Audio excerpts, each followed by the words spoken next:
senhor, a minha tia estava saindo da Receita Federal, que é lá na cidade de Coronel Fabriciano, e me avistou. Piedade, senhor. Parou na casa da minha mãe. Antes de eu chegar, a minha mãe já estava sabendo que eu estava pedindo esmolas na cidade de Coronel Fabriciano. Eu fiquei sabendo tanta história com eles, que me contavam assim de maneira debochada e exagerada, que eu ainda, de menor e evangélica, ficava só na minha cabeça: revolva Jesus, revolva. A gente começou a fazer o espetáculo ali, né? Fizemos, e daí não pudemos mais dar continuidade, porque aí logo veio a pandemia e não foi mais possível, né? E perceber, quando eu vejo a filmagem, e saber que quem estava com a gente ali, né? Quem escolheu naquela noite ir para o teatro fazer o espetáculo com a gente. Quem estava interessado em ouvir o Farroupilha contar uma história, né? Mais uma vez, contar uma história. Um grupo, ele é um microcosmo de uma sociedade, né? Então, e não tem como a gente não ser político, né? Então, a partir do momento em que a gente conta, né? Claro, a partir de uma seleção de coisas, a gente conta a história de um grupo, a gente está contando a história de uma política cultural, né? E a política cultural, ela está relacionada à política, né, como um todo, né, do país. Então, se a gente coloca as condições de trabalho de um grupo em cena, eu estou dizendo das condições de trabalho dos artistas do país.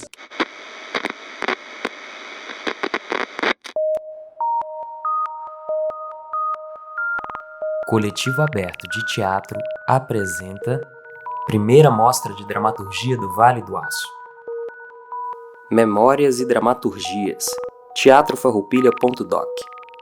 Uma conversa sobre o espetáculo que marcou os 25 anos do grupo de teatro Farroupilha, tendo sua estreia no início do ano de 2020, às vésperas da pandemia. Um papo entre o dramaturgo, ator, pesquisador e educador Sinésio Bina, responsável pela dramaturgia do espetáculo, e os seus parceiros de grupo e criação, os atores, diretores, educadores e palhaços Claudiane Dias e Didi Pérez. Agora nós vamos fazer um jogo de dados e cartas. Vai ser, na verdade, um exercício de memória para todos nós.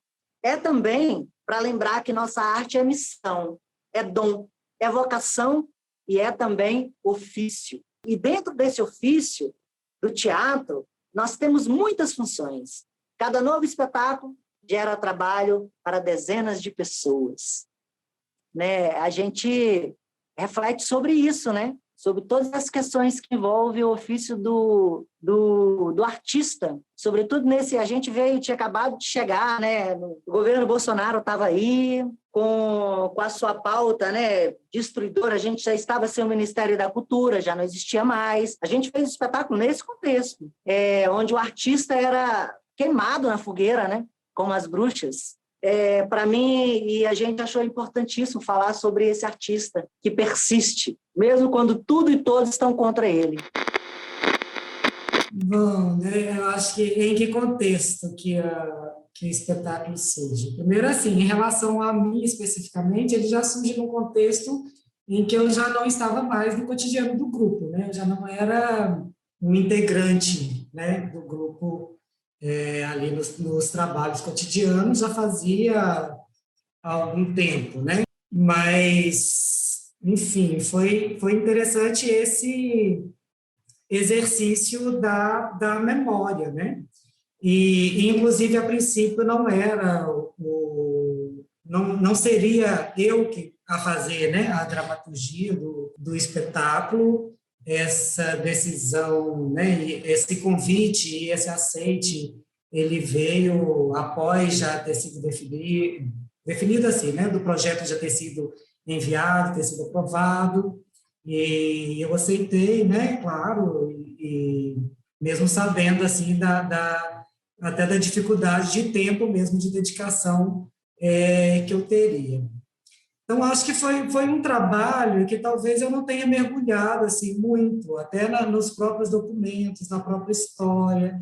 E eu acho que até mesmo esses arquivos do grupo, eles estavam, né, no momento da montagem da peça, eles estavam meio que desarquivados, digamos assim, né, no sentido de não estarem tão organizados, a ponto da gente ter uma facilidade de acesso para procurar algumas coisas. Depois, se eu estiver enganado, os meninos me digam. Mas eu acho que até mesmo assim o material de consulta do que poderia servir, eu acho que tinha algumas dificuldades nesse sentido, assim, né? Então, eu acho que eu fiz muito um exercício de memória mesmo, assim, das coisas que eu lembrava, e muito do que aparecia. Então, por mais que tenha, assim, uma assinatura de dramaturgia, mas se for até textualmente mesmo, não é tanta coisa assim que eu cheguei com uma proposta escrita, sabe? Então, tem algumas cenas, né, que eu cheguei com a proposta escrita, até anteriormente ensaio, mas teve coisas que surgiram no ensaio, teve coisas que os meninos levaram prontos, inclusive de texto, né, e que ficaram. Então, foi assim, não foi tão diferente de alguns processos que a gente já tinha vivenciado. Eu acho que a diferença estava mais, talvez, na minha presença, né, ali durante a montagem também, em termos de tempo, de estar junto. Vimos de um momento já delicado assim, no grupo, de ter ficado com um núcleo mais restrito de criadores, né? Então, nós já sabíamos que era um trabalho que seria praticamente feito por mim e Clau, e que a gente teria vários outros colaboradores. E como o Sinésio mesmo disse, né, ele não estava no início do processo porque ele já tinha se afastado do grupo, então nós começamos a pensar outros parceiros que pudessem, de alguma forma, ocupar esse lugar que ele ocupava, que é do dramaturgo. Nos últimos tempos ele tinha ocupado esse lugar com muita força, garra. Então a gente queria também trazer pessoas que nos ajudassem a contar essa história. E a gente queria falar da trajetória de um grupo, né? E desde quando a gente parou para formatar o projeto, botar no papel, para a gente começar a vê-lo se transformar em algo verdadeiro, né? Um teatro, a gente queria fazer um teatro documentário. A gente queria que a linguagem do teatro documentário fosse utilizada para a gente criar essa nova obra. Então, nós convidamos duas pessoas que no Frigir dos Ovos acabou não acontecendo, mas era a Janaína Leite e o Del Farra, ela para fazer a direção e ele para cuidar da dramaturgia. Mas aí, nessa dinâmica que nós já conhecemos entre o pensar um projeto, botar no papel, escrever em editais, né, concorrer, entrar na concorrência pública e até ter o recurso para realizar o trabalho, a gente sabe que muita coisa muda, né, pode mudar. E isso acabou acontecendo nesse projeto, não diferente de todos os demais. A gente nós conseguimos aprovar e captar um recurso que não nos dava todas as condições para ter todas as pessoas que a gente queria. Muito tempo se passou também, muitas das pessoas não estavam mais disponíveis para o projeto, porque a gente demorou um tempinho mais até a inscrição e captação dele. Então, os dois não puderam, então nós levantamos outros nomes, né? E é claro que aí o nome do Sinésio voltou a ser um nome forte para a gente, mesmo porque nós iríamos falar de um grupo que eu e Claudiane estávamos ali à frente dele, né, neste momento, e a gente tinha um temor muito grande de ficar algo... Nós falaríamos do nosso próprio umbigo, mas como isso se daria? A gente queria que tivesse um olhar muito preciso do lado de fora, nos observando, para ajudar que a gente cuidasse, para que o que a gente queria, de fato, botar em cena, fosse para a cena, com potência, com verdade, e que contemplasse nossos desejos, nossas angústias e tudo mais. E aí, quando a gente fez o convite para o Sinésio e ele aceitou, ele falou assim, pronto, beleza, é isso. Porque o Sinésio, né, nos conhece muito bem, conhece o grupo de estar dentro dele, e agora ele iria fazer um exercício de vir com a gente, mas já era uma pessoa que estava do lado de fora, né? Ele já tinha um olhar externo, isso muito nos interessava. E junto com o Sinésio veio também o Marcos Marinho, que é um diretor que a gente também já namorava há um tempo e que não tinha aparecido uma oportunidade de trocarmos mesmo para produzir um trabalho artístico juntos. Então, a partir daí, nós começamos a criar o trabalho, basicamente com essas 4 pessoas, Sinésio Bina, Marcos Marinho, Claudiane Dias e eu, Didi Pérez. E foi num momento que a gente queria, havia, sim, no nosso pensamento, a Cláudia pode falar aí também, a gente já estava num momento de refletir muito sobre a nossa trajetória, sobre o que a gente estava fazendo, sobre o que a gente não estava naquele fazer, o que a gente queria, que a gente não tinha feito ainda. A gente já sabia que não seria um trabalho fácil, porque falar de si mesmo é algo muito complicado e a gente pode cair em várias ciladas, né? E tem umas coisas que a gente tinha pensado que não sabíamos o que seria dessa história. Tanto que a gente pensou um preparador corporal, uma trilha autoral. Pensamos essas figuras que, de repente, viriam também para a equipe, porque, de fato, a gente estava aberto a experimentar coisas. E a gente tinha um período de tempo, que depois que a gente iniciou, chamamos o Anderson Godoy para trabalhar com a parte corporal, o Geleia, que é um percussionista, que, de repente, iria compor conosco um trabalho, ali assistindo a cena, vendo como os outros processos que a gente tinha passado anteriormente era colaborativo, de repente ele ia assistindo, ele ia produzir coisas que iam nos provocar. Só que no meio desse turbilhão de coisas que estava acontecendo pessoalmente nas nossas vidas, teve um momento que precisou a gente se distanciar. E aí deu um intervalo muito grande de tempo. E as coisas que estavam assim com tempo para se produzir coletivamente, elas foram mudando, foram esfriando, foram tendo outras emoções e estados que eu acho que atravessou muito essa dramaturgia, que a princípio ela teria biomecânica, teria a diversidade toda que o grupo passou. Porque o grupo ele lidou com circo, ele lidou em militância, ele lidou com espaço físico que atravessou momentos históricos da identidade cultural de Patinga. Ele teve um pedagógico. A gente passou por várias coisas que, no resultado final, ela talvez foi citada ou nem citada. E, a princípio, isso estava suscitado, pelo menos em mim, eu achava que isso ia ser contemplado de alguma maneira. Mas como a gente foi ficando com prazo pequeno e essa questão de ter a data, a gente foi um pouco perdendo talvez a diversidade e teve que ir fazendo seleções de coisas.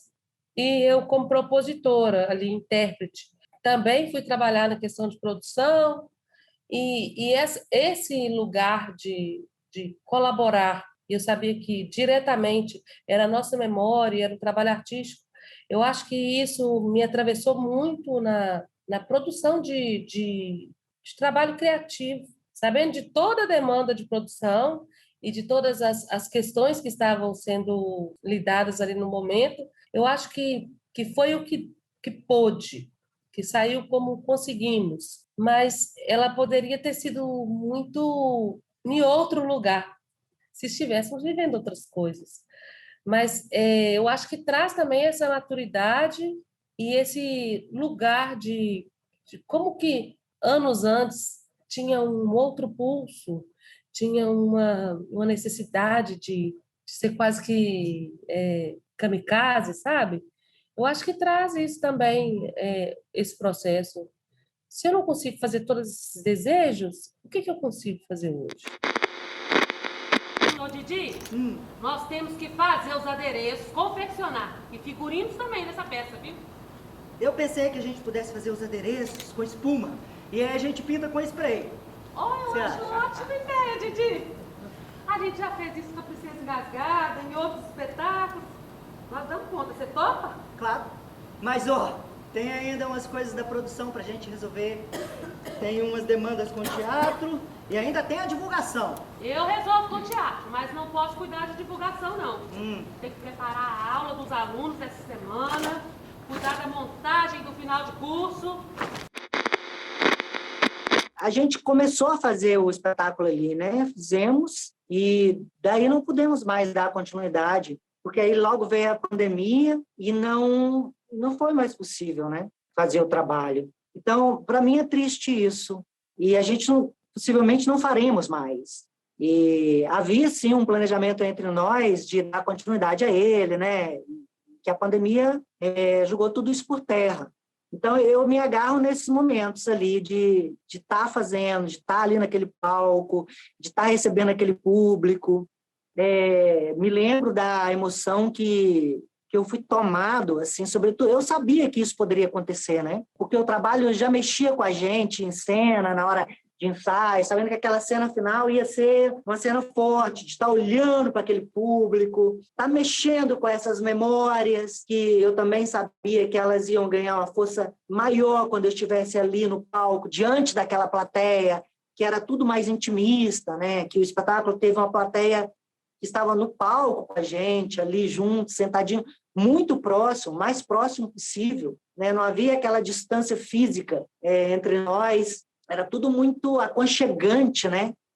A gente bebia, num dado momento, a gente termina o espetáculo tomando um vinho, uma celebração mesmo, a gente encerra o trabalho num momento com celebração, né? Uma ode ao teatro, aos artistas, aos sobreviventes. A luta vai ser dura, mas a gente vai seguir, né? Então, tudo isso já permeava, já passava pela minha cabeça lá, na feitura do trabalho. Só que eu não imaginava que ia ser muito mais louco, que a gente dificilmente ia conseguir fazer o trabalho de novo, né? E perceber, quando eu vejo a filmagem, e saber que quem estava com a gente ali, né? Quem escolheu naquela noite ir para o teatro fazer o espetáculo com a gente. Quem estava interessado em ouvir o Farroupilha contar uma história, né? Mais uma vez, contar uma história.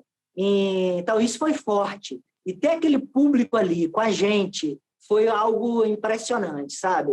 Então, não tem como eu hoje olhar para o trabalho e pensar nas possibilidades que ele teria de crescer, de ser potente, né? Que a gente só teve um experimento com ele, porque, de repente, uma pandemia global se estabeleceu. Mas é isso, né?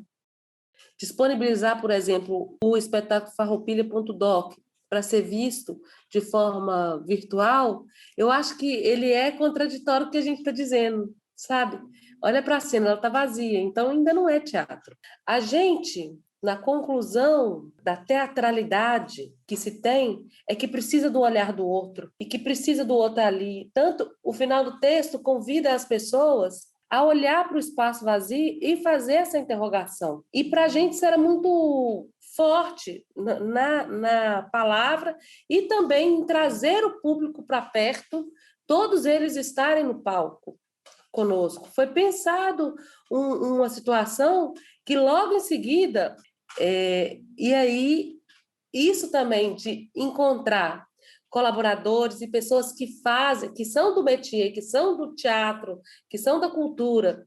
A gente estava com os nossos, eu acho que teve um choro e emocionado e de também catártico de dizer, vocês estão dizendo o que eu também vivo. Então, quando você fala da aldeia, eu estava falando coisas que também a vivência de outros grupos e de outros agentes culturais que, mesmo que não seja do teatro, vive, sabe?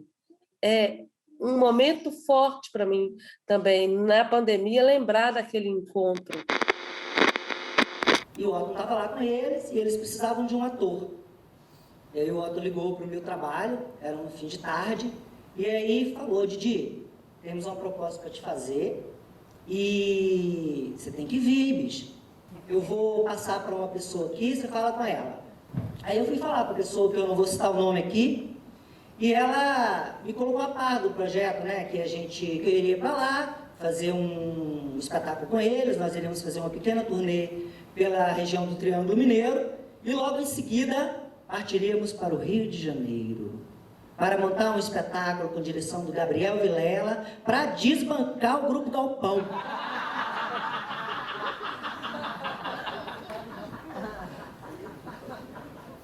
E nós fomos. Mas antes, naquela noite... Não, mentira, perdão, estou adiantando a história. Ele desligou o telefone, falou antes de desligar, falou comigo, ó, e a proposta que a gente tem para fazer é um salário que vai ser o dobro do que você recebe aí. Fiquei encantado, né? Vou ganhar dinheiro para fazer o que eu estou apaixonado. Então, conversei com meus pais, com a minha mãe, que me deu um apoio, perguntou se era isso mesmo que eu queria, e aí eu fiz minhas malas e fui para Uberlândia. E aí cheguei em Uberlândia, todo encantado, né, com hotel e tudo mais, e na segunda semana eu já estava fazendo um espetáculo com eles, e na terceira semana deu saudade de Ipatinga, né, e aí resolvemos ligar para cá, eu e Otto. E aí ligamos e fomos falar com o saudoso Daci de Mônaco.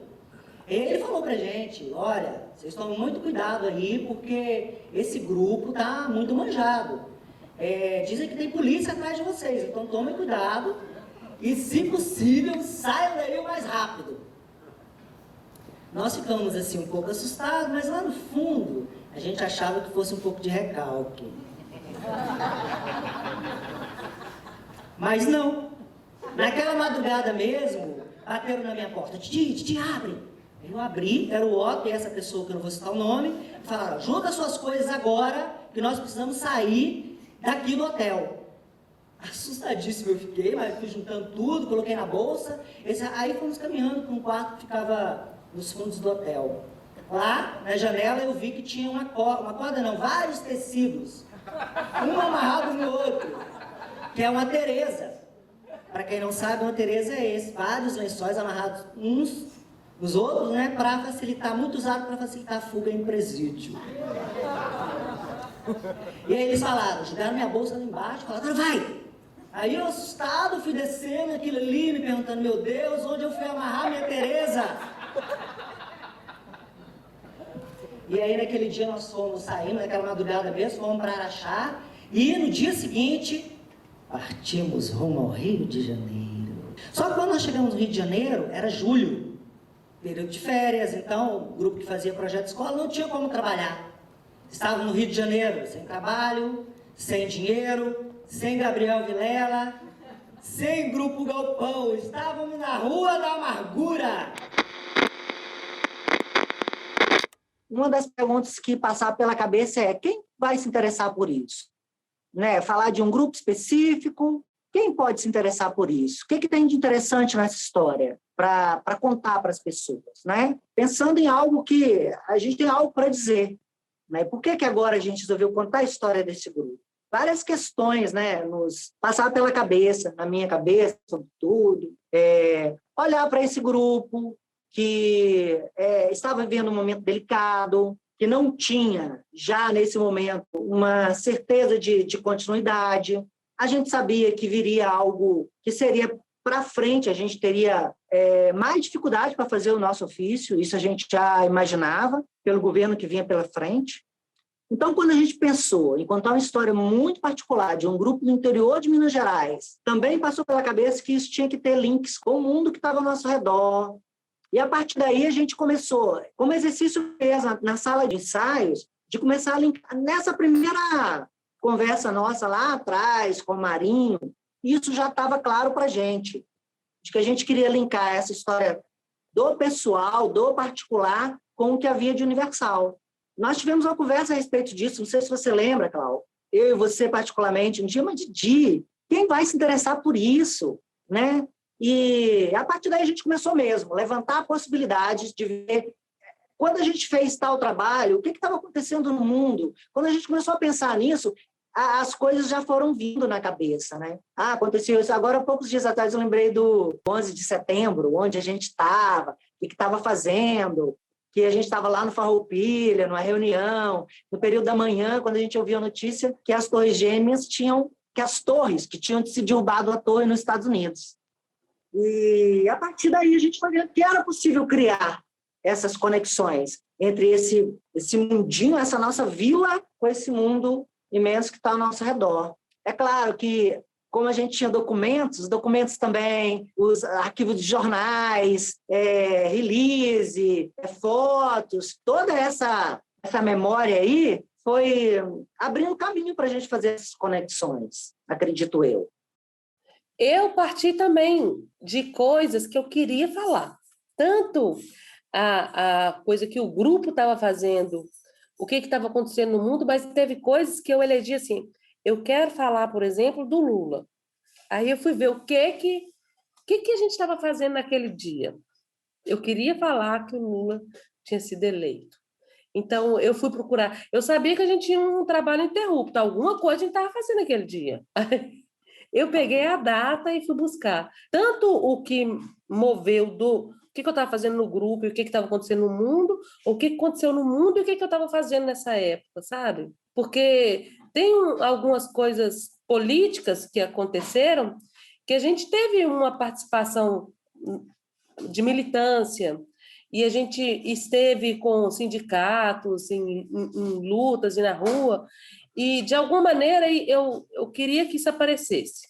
E eu acho que eu não consegui trazer tanto essa coisa do grupo, porque a gente não tinha o hábito tanto do registro em algumas vivências nossas, até na nossa memória, em diversas coisas, tanto que tem espetáculos que foram caríssimos para a nossa formação, para a nossa existência, que não existe a filmagem dele, por exemplo. Então, dizer de algumas coisas do mundo e do Brasil também me motivou a ir buscar o que eu estava fazendo no grupo na época, mas querer falar daquilo, sabe? Um grupo, ele é um microcosmo de uma sociedade, né? Então, e não tem como a gente não ser político, né? Então, a partir do momento em que a gente conta, né? Claro, a partir de uma seleção de coisas, a gente conta a história de um grupo, a gente está contando a história de uma política cultural, né? E a política cultural ela está relacionada à política, né, como um todo, né, do país.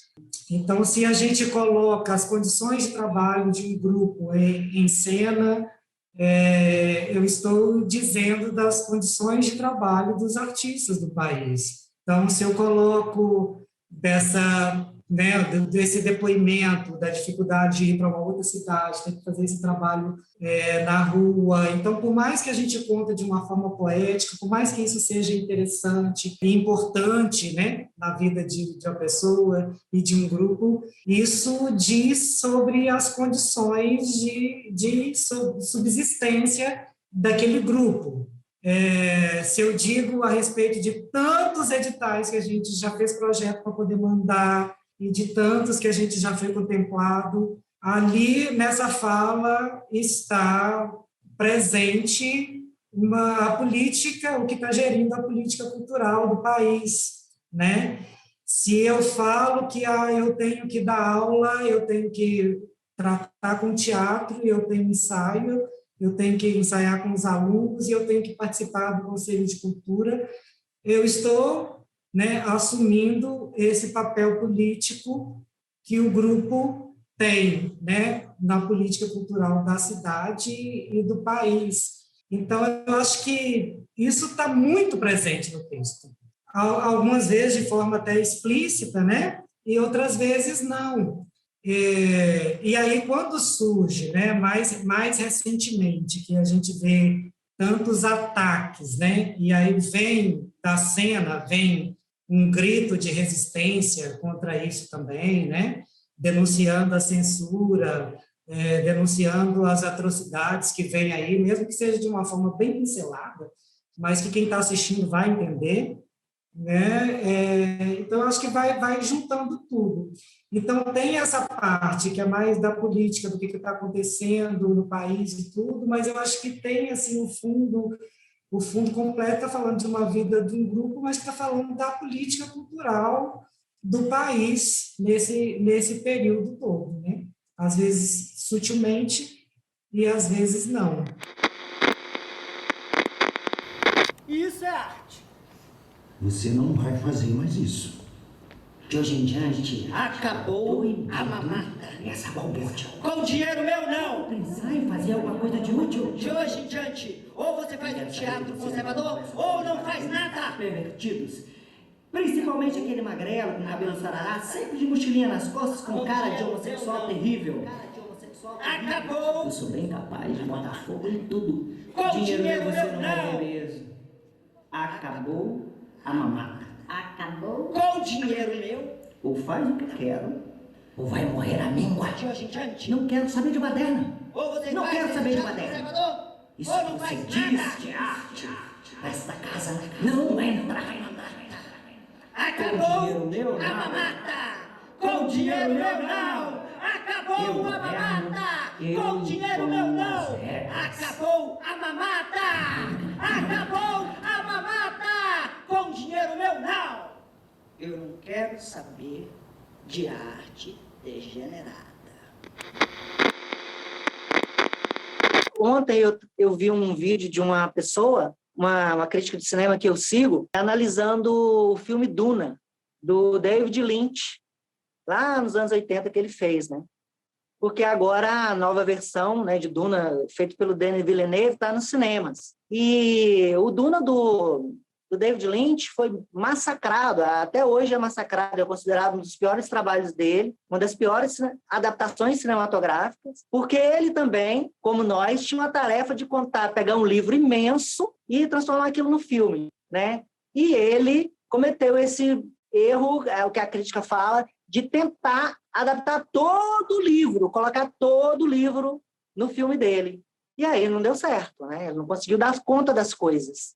E agora o Villeneuve faz o filme e ele conta só metade do filme, do livro. Ele adapta só metade do livro, focando nas grandes questões, mas ele só vai até metade do livro. E as pessoas se envolvem mais, a crítica gosta, o público tem gostado mais. Eu lembro que quando a gente começou a fazer, a gente queria muito, né, Claudiane? Sobretudo nós dois, que esses 25 anos estivesse lá. Tanto quando nós sentamos com o Marinho, com o Bina, aqui em Patinga ainda, né, Bina? Você não tinha ido para o Nordeste ainda. Nós partimos de um roteiro. Primeiro nós partimos de conversa sobre ideia, o que a gente queria fazer naquele espetáculo. Nós definimos temas que a gente achava que era importante, que a gente não podia deixar de falar disso, daquilo e daquilo outro para contar a história desse grupo. E organizamos isso, e a partir daí nós fomos vendo que cena, como a gente poderia desenvolver aquilo para mostrar para o Sinésio, para mostrar para o Marinho, para um colega mostrar para o outro. E dessa forma, a gente foi construindo o trabalho de tentar contar essa história de 25 anos em 1 hora, sei lá, em pouco tempo. A gente já sabia que teríamos uma tarefa dura pela frente, né? Uma tarefa ingrata, eu acho. Tanto da gente, com a gente mesmo e com o outro, de cobrar do outro. Ah, mas isso não está, mas isso não está, eu queria que isso tivesse. Ah, não, eu queria que aquilo lá tivesse. Nesse desejo nosso de colocar tudo, ainda bem que nós tínhamos um diretor do nosso lado e o dramaturgo que estava com a gente durante todo esse processo de levantamento de cena, o Sinésio estava com a gente. Se a gente pensa esse trabalho, o Teatro Farroupilha.doc, por exemplo, se a gente pensa, vamos fazer uma publicação dessa dramaturgia, sabe? Eu acho que não é uma dramaturgia para ser publicada, por exemplo, uma dramaturgia para leitura, como foram outras dramaturgias que a gente já fez. Então, se a gente pega o Ação, Estado ou Fenômeno da Natureza, eu acho que é um texto passível de ser publicado, para ser lido enquanto um texto dramático, ou o Arquivo Vivo, é um texto para ser, né, lido enquanto um texto dramático. E esse, claro, ele pode ser lido enquanto um texto dramático, pode, mas eu acho que, enquanto escrita, ele tem tantas lacunas, né, propositais, não são lacunas porque está mal feito, são lacunas porque são inerentes à própria montagem, que ele é o mais complicado de ser visto como uma dramaturgia independente. E eu acho que aí surge, sabe, essa presença dos atores e da direção também, né, dentro da dramaturgia. Então, tem coisa que, por exemplo, que é só o depoimento da Claudiane, depoimento do Didi. Então, se alguém pega isso para ler, vai ficar pensando, mas que depoimento é esse, né? Agora, se assiste o espetáculo, aí vai ver que é um depoimento fantástico. Ou tem apenas aqui uma proposta de jogo, mas o que vai ser mesmo só vai ser visto na cena, né? Os nomes que vão ser ditos, as matérias não acho que foram até definidas, né? As matérias de jornal, as notícias, essas coisas, eu acho que isso se repete, é uma coisa que já está definida. Mas tem muita coisa que vai ser completamente diferente no outro dia.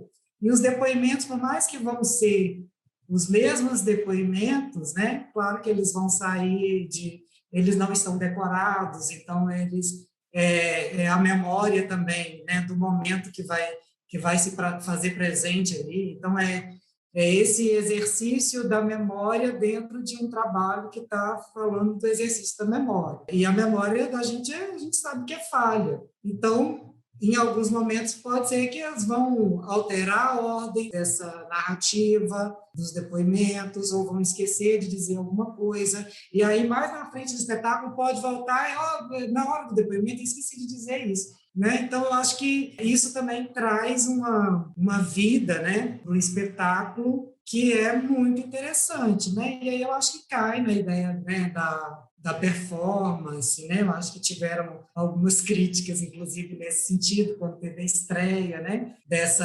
aproximação com um programa performático, né, nesse hibridismo de linguagem aí, que eu acho que é muito legal, sabe? Eu acho que os depoimentos, para mim, talvez são as melhores partes do espetáculo, sabe? Talvez sejam os depoimentos, aquilo que não está na escrita.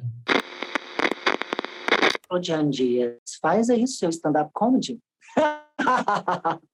Não, então, é um dos momentos que eu mais gosto do trabalho. Tanto vendo a Claudiane, né, dar o depoimento dela, e também quando eu vou dar o meu depoimento. Então, quando a gente foi preparar esse texto para fazer, né, a gente tinha ideia e tanto o dramaturgo como o diretor pedia, só organize as ideias. E a gente foi, até que acontecia dos primeiros, eu vi os depoimentos da Claudiane, ela fazendo o depoimento dela, vi mais de uma vez, e aí o ensaio acabava, eu não fazia o meu depoimento. Só no outro dia, aí até um dia chegou o dia de eu fazer meu depoimento. E aí eu não estava seguro para fazer meu depoimento ainda, porque tinha um monte de coisas que eu queria colocar, naquela ideia lá do David Lynch, de querer colocar tudo ali no meu depoimento também, né? E claro, né, não conseguia, eu fui vendo que não dava para contar tudo. E na conversa entre nós ali, eu meio que já tinha falar do que eu queria, né, pontuar no depoimento. E aí, claro, como os meninos já conhecem a história também, cada um falou, não, isso você não pode deixar de fora, aquilo tem que ficar mesmo, tem que falar aquilo mesmo. Então, quando a coisa aconteceu, né, quando a gente veio, eu fiz uma escrita, agora me deu dúvida se eu escrevi primeiro ou eu improvisei primeiro na cena. Eu acho que eu fiz uma escrita primeiro, e a partir dessa escrita eu fui para a cena. Em poucos minutos a gente dá uma passada, como no final da vida diz que a gente faz, ver um filmezinho, é aquele filmezinho que a gente vê. Né? Então, acho que essa cena é bem isso, o filmezinho do final da vida. Eu queria que todo o trabalho estivesse nesse lugar aí, meio da performance. É só eu ali diante do espectador, e era o Didi mesmo, sem nada. Né? O espetáculo nos dá essa oportunidade de não usar máscara, né? Não tem personagem, tem o Didi. É claro que aparece alguns momentos ou outro, mas em 79%, 80% do espetáculo é o Didi e a Claudiane que estão ali, né? Interessante de falar essa questão de tirar a máscara, de ser esse ato performático, porque, para mim, a dificuldade maior foi essa, porque eu faço de conta, e eu escolhi fazer teatro para fazer de conta que eu não era essa mulher que eu sou, e para fugir. E revelar essa mulher é muito complicado. Então, eu escolhi um momento que foi era engraçado e estar ali com o microfone. Eu lembro que eu ficava tão nervosa que eu nunca tinha errado na marcação, mas falar de mim. Quando eu estou em cena, eu estou segura. Quando eu estou falando de CNPJ, eu estou segura. Mas revelar essa mulher, isso me trouxe uma maior fragilidade. E quando eu ia falar, e o riso vir também, e ter essa responsabilidade de ser tipo stand-up comedy, meu Deus, são dois lugares que, para mim, é mais difícil, né? Me revelar, colocar a fragilidade, estar vulnerável, talvez seja um lugar de encantamento quando eu vejo, mas para eu fazer o lugar de decorar, de estar mais ágil, de mostrar performatividade, de uau, e fazer de conta, foi mais fácil na vida. Então, este lugar me deixou muito fragilizada. E penso que a escolha, que é o momento que eu encontro com Farroupilha, mas não era o momento que eu encontro com o teatro. E aí, até durante um tempo assim, eu falei, mas não foi na igreja que eu comecei. E eu lembro que, para o Marinho, que não conhecia a história do Cinésio, eu acho que já conhecia Didi, mas até então, ele, não foi na igreja, porque eu conto uma coisa que é de igreja, eu falo, não, eu não comecei a fazer teatro, não foi aí. Eu acho que o conflitinho assim é legal também, aí traz essa coisa do humor lá também na peça. E foi no ano de 1995. Daí, neste ano, meu irmão mais velho, Wellington, conheceu o Didi, que é do Grupo Farroupilha. Eu recebi uma visita na minha casa do Didi, junto com o Otton, me convidando para fazer parte de um elenco que eles estavam montando um espetáculo chamado Saltimbancos. Eu seria a gata, a Edileuza seria a galinha e o Otton e o Didi não conseguiram definir quem seria o cachorro e quem seria o jumento. Então, democraticamente, eles encerraram o espetáculo. Resolveu não montar. E não para por aí. O espetáculo já estava vendido para o aniversário da cidade, no Parque Ipanema, com hora e data marcada. Então, Otton Vargas fez uma proposta de dramaturgia e direção do Caso dos Rabanetes, uma adaptação da Rapunzel dos irmãos Grimm. E eu me atirei nessa proposta, me senti lisonjeadíssima. Lisonjeada é pouco. A gente teve uma semana de processo criativo e um dia de ensaio. Eu nem sabia que ia colocar nariz. Eu acho que, tal qual a Relia, fui jogada lá em cena. Os dois, que já tinham um jogo teatral, já se conheciam, se divertiram a valer. E eu, apertada o tempo inteiro, tinha uma estrutura de metal, tipo as que estão ali. Metal e tecido, que era um camarim ambulante. E lá de trás eu ouvia, hora ou outra, assim, lesada! Lesada! Por quê? Eu não entendia que os rabanetes eram uns bombons Serenata do Amor amarelo, que tinham sido comprados ali do lado, né? Alguém estava vendendo ambulante, e jogados na cena. Então eu cantava, eu dançava, acho que ficou muito legal, porque daí eu fui convidada para fazer uma turnê com eles. Pelas cidades ao entorno de Patinga. E a primeira cidade foi Coronel Fabriciano. Fomos em cortejo, a gente cantava uma musiquinha assim, ó. Flor, minha flor, flor, vem cá. Flor, minha flor, laia, laia, laia. É uma música conhecidíssima pelo Grupo Galpão, mas faz parte do cancioneiro brasileiro. E daí, passava-se o chapéu logo depois da cantiga, anunciava que ia ter o espetáculo, e a contribuição voluntária acontecia. Se não acontecia, vinha uma musiquinha assim, ó. Pandeiro ou chapéu na mão, ó. Piedade, Senhor, piedade, piedade, Senhor. Essa foi a inspiração do Grupo Vozes, do Araçuaí, que os meninos já conheciam de outros festivais, e eu não. Eu fiquei sabendo tanta história com eles, que me contavam assim de maneira debochada e exagerada, que eu ainda de menor e evangélica, ficava só na minha cabeça, revoga Jesus, revoga. Num desses, Piedade, Senhor, a minha tia estava saindo da Receita Federal, que é lá, numa cidade de Coronel Fabriciano, e me avistou. Piedade, Senhor. Parou lá na casa da minha mãe, antes de eu chegar, a minha mãe já estava sabendo que eu estava pedindo esmolas na cidade de Coronel Fabriciano. O grupo já teve tanta gente, né? Então, como que, de alguma forma, sabe, essas pessoas poderiam estar também, assim, em cena e textualmente ali, né, sendo representadas, assim, cenicamente, de alguma forma, sabe? Então, eu acho que, por exemplo, quem conhece o Otto, quem conhece a história do grupo, então tem uma cena que imediatamente vai se identificar, e isso é coisa do Otto, sabe? Eles estão falando do Otto, estão falando, né? Não sei, eu acho que eu pensei um pouco nisso também, eu acho que tem pouquíssima coisa que foi texto mesmo levado para a cena, eu acho que essa cena ali da preparação, deles se preparando para poder fazer uma apresentação, que eles nem sabiam o que seria, né? Que alguém tinha vendido uma apresentação e que eles precisavam levar, que tinha que ter perna de pau, que tinha que ter fogo.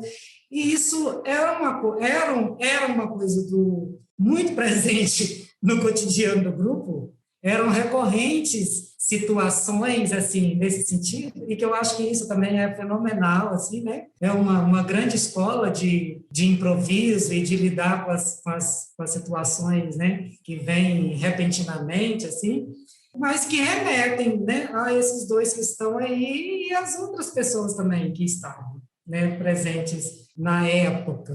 Quando retoma determinada cena, né, essa tentativa de reconstrução de uma cena de um outro espetáculo, a gente sabe que é uma coisa impossível, mas é uma tentativa de trazer as outras pessoas que estavam naquele espetáculo também, naquele momento do grupo, para estarem presentes agora, né, nesse novo espetáculo. Eu acho que foi isso, eu acho que no momento do jogo de dados também isso vem como uma presença muito forte, né? Mas aí já não como algo preparado, como um texto pré-escrito, né? Como os outros vêm, né? Tanto dessa revisitação aí à cena do Pirandello, como a revisitação, né? Mesmo que seja uma cena criada para agora, mas a revisitação a uma situação do passado, eu acho que vem trazendo essas pessoas aí para dentro. E essas referências também, né, de outros autores, de outros pensadores do teatro, né, que vêm para a cena, as referências uma coisa que é muito forte no grupo, esse conflito entre o artístico e o administrativo. E eu acho que isso não podia ficar de fora, isso tinha que vir, né? Então, são coisas assim, né? Talvez se fosse um outro dramaturgo de fora, isso não viria, né? Eu acho que talvez seja veio porque eu estava lá e eu conheço a história do grupo, né? Lá é a representação do espaço de criação, das possibilidades. E por isso é vazio. Mas não porque não contém nada. Pelo contrário, porque contém tudo. Somente o vazio pode conter tudo. É o espaço em que as coisas criadas não reivindicam permanência. Elas já sabem que são de natureza efêmera. Elas deixam de ser a cada dia. Se renovam, se transformam em outras. Elas são múltiplas. É o espaço do devaneio, infinito. Aqui brincamos, treinamos, experimentamos. Uma celebração com um quê de prestação de contas, com um quê desse espelho, talvez a mistura disso tudo. Mas, acima de tudo, uma celebração, acho. Infelizmente, eu acho que foi uma prestação de contas, porque eu tinha pensado muitas coisas, eu tinha pensado outras coisas. E durante, no processo, eu não sei precisar, ele tomou um rumo que foi, e precisava estrear, e foi. Eu acho que ele é o que a gente quiser que ele seja. Assim. Acho que cada um quiser que ele seja, né? Ele é um espelho, ele é uma prestação de contas, ele é uma celebração, né? E vendo assim, né? Tanto o vídeo como os comentários, eu acho que para o público é uma grande celebração, né? Talvez seja mais uma celebração para o público do que para quem está ali fazendo. Então, talvez seja uma festa que o grupo ofereceu que o público, né, tenha celebrado, né, tenha participado dessa festa. E que tem um quê de prestação de contas, porque não tinha como fugir disso também, né? Mas, enfim, são 25 anos que estão sendo revisitados ali, né?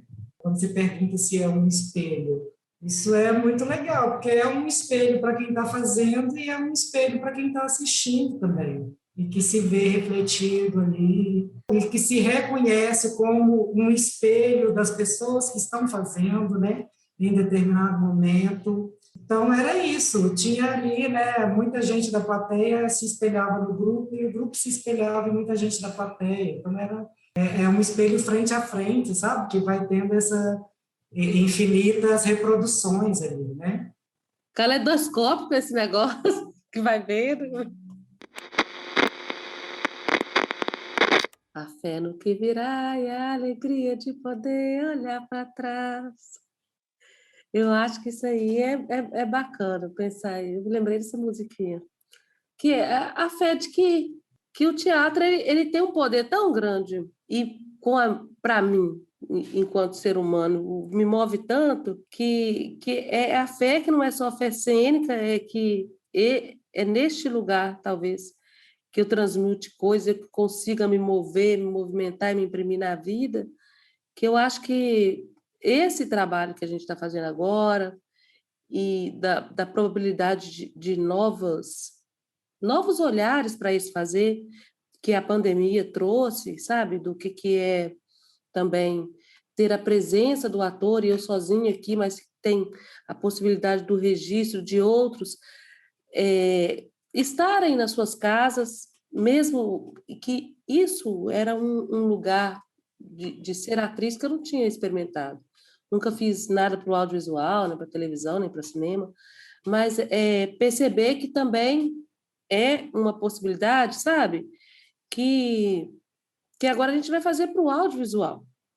E que a gente vai estar, de alguma maneira, buscando o aporte nesse trabalho farroupilha.doc, mas que ele vai abrir para outras tantas questões que não deixam de também já estar sendo contempladas nesta obra aí e de nortear o que virá, sabe? Esse registro que a gente tem, né, dessa única apresentação que nós fizemos, que a gente transformou nosso ensaio em teatro, eu vejo que ele vai funcionar como uma espinha dorsal, talvez, desse projeto que a gente está fazendo agora. E, sim, o que a gente sentiu que o espetáculo não contempla, né, pode ser colocado agora, proposto agora. E sim, teremos outras pessoas, além de nós, contando também essa história, que eu acho que, para o espectador, isso é rico, né? Enquanto teatro, eu e Claudiane somos os mestres de cerimônia, né? Daquele público que está ali para conduzir essa história. Agora, pensando no audiovisual, né? No cinema, é uma ideia de convidar outros, né? De ter outras companhias para contar essa história aí, para refletir sobre esse trabalho. Eu acho que é rico, muito rico. Ah, meu amorzinho, que peça feia você vai fazer? Que coisa horrível pensaram para você, o jardim. A fonte é falsa, é claro. Mas o mal é esse, que aqui tudo é falso. O jardim era composto por 2 ciprestes, que eram 2 tecidos brancos, amarrados numa vara deste tamanho, que ficava presa lá em cima, no teatro. e descia até o chão no formato de triângulo. E eles eram iluminados por uma luz verde. E de trás de um desses ciprestes, o rapazinho, o irmão da menina, que era interpretado pelo ator Felipe Fernandes, tirava a própria vida com um tiro. E em uma das apresentações, esse tiro que era produzido pela batida em uma lata, simplesmente não soou. Porque o contra-regra, envolto em outras funções, não estava na coxia para fazer. Quando nós ganhamos o edital da Petrobras, aí a Petrobras faz um lançamento, né, do edital lá no Rio de Janeiro. Aí vai o grupo inteiro para o Rio de Janeiro. E é um edital que tinha o Marco Nanini tinha sido contemplado, a Bárbara Paz, né? Daqui tinha Maricutia, Luna Lunera, mas um monte de artista famoso, um monte de gente. E com a presença ilustre, claro, da ministra da Cultura na época, a Marta Suplicy, que é o ó, né? Mas tudo bem, na época ela não era tão ó, não. Aí, depois da cerimônia, claro, tem o coffee break. Aí a gente foi, né? Vamos tirar foto com a Marta Suplicy, e Claudiane toda empolgada. Aí vai a Claudiane, oi, Marta, vou exagerar, né? Você foi muito importante no momento da minha vida, com um livro seu, de Mariazinha a Maria. Aquele livro transformou a minha vida, me fez ser hoje a mulher que eu sou, me libertou de muitas coisas, deu todo o texto feminista, né? E a Marta, nossa, menina, sabe que eu até tinha esquecido desse livro, já faz tanto tempo, né? Eu acho que eu nem tenho ele mais. Ai, meu Deus, eu tenho um xerox, se você quiser eu te mando. Mas eu ri tanto sozinho ontem, lembrando disso. Imaginando a Marta Suplicy recebendo um envelope pardo com um xerox do livro dela.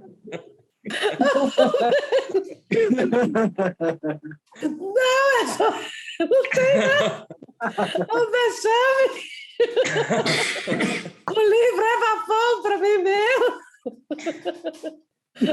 Isso foi podre.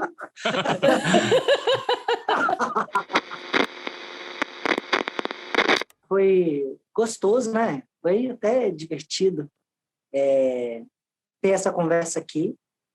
Eu não sei se a gente vai, né? Como já falou, não sabe, vai fazer o trabalho outras vezes, mas eu queria, então, só fazer uma dedicatória, né, para o trabalho,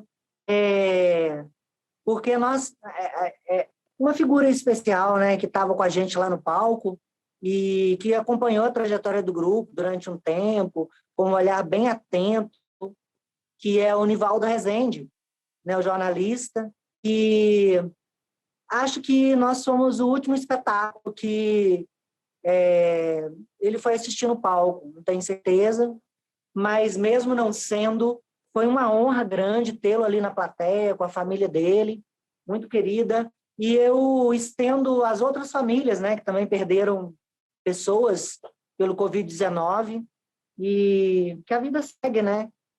Quero agradecer também aí, Léo, o convite, agradecer aí aos meus parceiros de Dibla, Diane, né, parceiros de longa data, com quem eu vivi tantos momentos, né, tão importantes para a minha vida. E aqui, né, mesmo à distância, né, as memórias, elas permanecem, né? Claro que a nossa memória, ela seleciona muita coisa, né? Mas fica, de toda essa história, fica muita coisa. Então, agradeço aí pela companhia de vida mesmo e de arte a vocês aí. A gente pode dedicar esse podcast para uma pessoa? Queria dedicar, então, esse nosso encontro aqui para Edna Vilma, uma atriz que participou com a gente, inclusive de 6 personagens, O Procura de um Autor, e que nos deixou agora vítima da Covid-19. Então, como nós estamos falando de teatro, queria celebrar essa vida que se foi, essa mulher talentosa, uma guerreira, e coisas dessa vida, né? Nem tudo a gente tem controle. Então, dedica a Edna Vilma esse nosso encontro aqui, este podcast, com esse povo do teatro. Eu acho uma coisa muito importante isso que essa sugestão está fazendo, de registrar um trabalho que a gente fez coletivamente, e durante muito tempo a máxima que eu vivia repetindo é que tudo vem do outro e que o coletivo era maior, e hoje nós estamos bem separados e em olhares diferentes, mas nós somos o que fomos. Eu sou porque essas pessoas estiveram comigo, essa figura que eu sou hoje atravessa esse tanto de gente. E o Didi falando dessas duas pessoas que foram, e há várias maneiras de ir, né? E estarmos vivos também não é só fisicamente, isso que a arte deixa, a possibilidade que o teatro tem, que é efêmero, mas o que ele modifica na gente, o contato com todas as pessoas que passaram no grupo, em especial aqui Didi, Sinésio, é também parte de mim. Eu fico muito feliz de entender algumas coisas, assim, foram caindo algumas fichas nessa conversa, de que há grupo, mesmo separado, e que o que existiu, mesmo que não seja palpável, é algo. Não precisa pegar para existir, precisa ver para estar vivo, né? Está vivo em mim, e eu sou muito grata por isso aqui, estar suscitando isso, porque me traz um respiro, uma vontade de fazer, de movimentar. Obrigada. E eu deixo um abraço e um beijo aí para quem for nos ouvir, né, para quem estiver nos ouvindo neste momento, né, não sei se é de manhã, de tarde, de noite, se está em casa, se está no carro, se está no trabalho,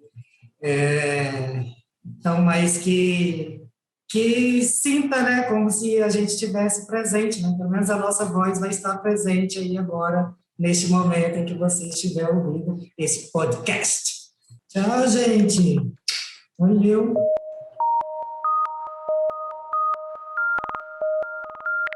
Memórias e Dramaturgias.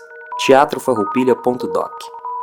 Uma conversa sobre o espetáculo que marcou os 25 anos do grupo de teatro Farroupilha, tendo sua estreia no início do ano de 2020, às vésperas da pandemia.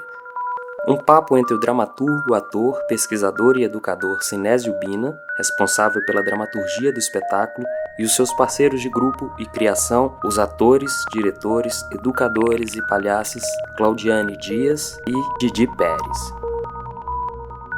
Primeira Mostra de Dramaturgia do Vale do Aço. Realização: Coletivo Aberto de Teatro. Projeto executado com recursos do Fundo Estadual de Cultura, Governo de Minas Gerais.